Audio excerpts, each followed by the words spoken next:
이제 이어서 앞으로 어떻게 할 건지 분석을 좀 하도록 하겠습니다. 네. 사실 저도 지금 굉장히 헷갈려요. 사실은. 왜냐면 일단 결론부터 말씀드리면 여러분들이 제일 싫어하는 소리를 할 거예요. 떨어질 수도 있고 오를 수도 있다라는 이야기를 할 건데 핑계대는 게 아니고 자세하게 이야기를 들어보면 왜 그럴 수밖에 없는지를 이해가 가실 거고, 그리고 더 중요한 거, 실제로 떨어질 수도 있고 오를 수도 있고 떨어질 수도 있고 오를 수도 있는데도 불구하고 돈을 수익을 낼 방법도 있어요. 제가 많이 써먹는 방법인데 그런 것들도 있거든요. 예를 들면 이런 거예요. 자, 한파동이 이렇게 상승하던 게 한파동이 마무리가 됐습니다. 근데 앞으로 조정을 준 뒤에 올라갈 수도 있고요. 이게 찐 고점이어서 이대로 떨어질 수도 있어. 그러면 떨어질 수도 있고 오를 수도 있는 거죠. 그러면 돈을 못 벌까? 아니요. 공통된 구간이 반드시 있어요. 이렇게 떨어지는 구간.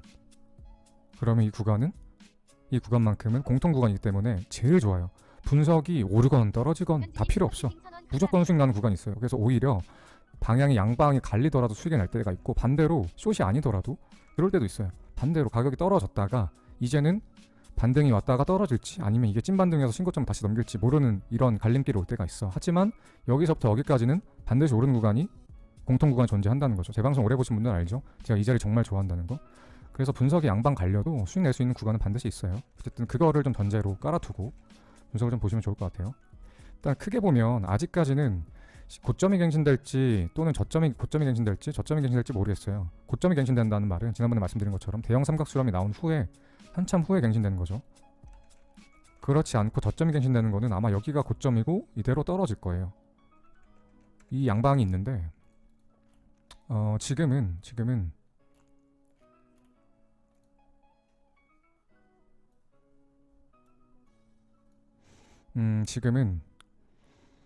일단 뭘 생각할 수 있냐면 삼각수렴이 나올 거를 생각을 하다 보면 이런 식으로 대형 삼각수렴이 나온다고 칩시다. 이 말은 뭔 말이에요?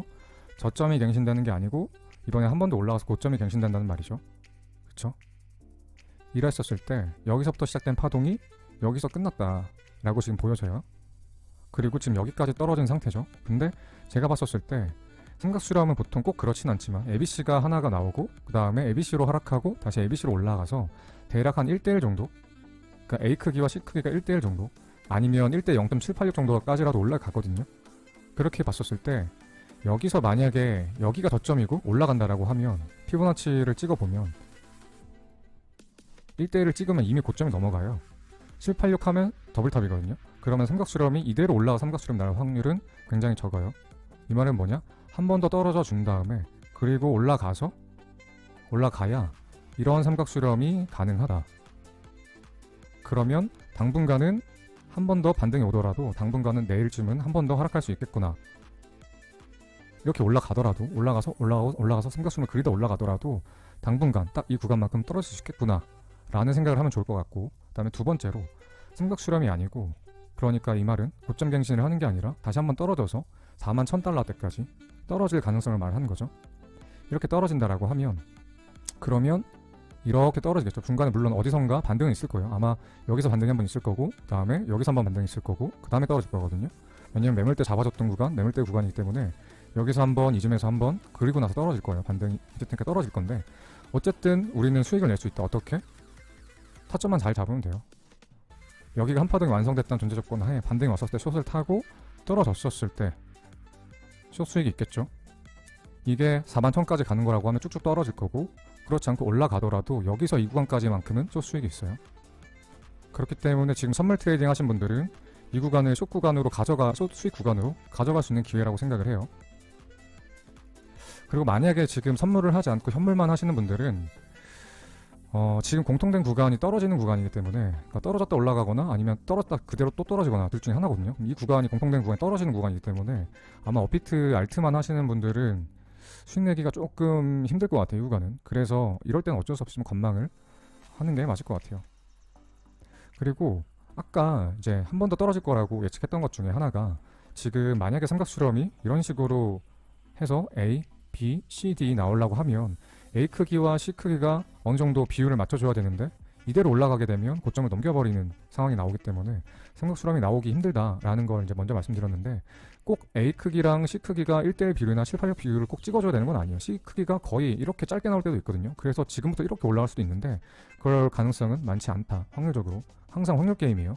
차트 분석이란 건. 그다음에 두 번째로 웨지가 나왔잖아요. 여기서 지금 시간봉을 다시 볼게요. 여기서 웨지가 나왔는데, 보통 웨지는 어디까지 되돌림이 나오냐면요, 이렇게 웨지가 나왔잖아요. 그래서 웨지가 하단을 부쉈을 때 보통은 웨지 입구 하단부까지는 되돌림이 나오거든요. 그러니까 이 구간까지는. 근데 이 구간까지 안 나왔어요. 그리고 세 번째로 618이 사실 최소 그 반등 지점이긴 해요. 근데 618을 애매모호하게 못 찍었어요. 그래서 세 번째로는 618까지는 도달 아직 안 했기 때문에 한 번 더 빠질 가능성이 좀 높지 않을까라고 생각을 해요. 그래서 제 생각에는 지금 단기 반등 오는 거에서 쇼타점을 잡아서 들어가면 이런 식으로 빠지지 않을까라고 생각을 해요. 그래서 선물 트레이딩 하신 분들은 쇼타점 한번 잡아보시면 좋을 것 같아요. 아무튼 오늘 분석은 뭐 딱히 방향성에 대한 분석은 크게 없는 것 같아요. 그러니까 다음에 떨어져 봐야, 그래서 반등이 나올 구간인 이 구간 또는 이 구간에서 반등 모습이 어떻게 나오는지 확인해 봐야 다시 고점을 넘길 거다 또는 떨어질 것 같다라는 그런 분석이 나올 것 같고, 사실 우리한테 베스트는 41,000까지 떨어지는 거긴 해요. 만약에 이게 이대로 떨어져 준다라고 하면 여기서 풀매수하면 이만큼 오를 텐데, 비트만 해도 이만큼 오를 텐데 알트는 엄청 오르겠죠. 그래서 사실 저도 대부분 현금을 들고 관망을 하고 있기 때문에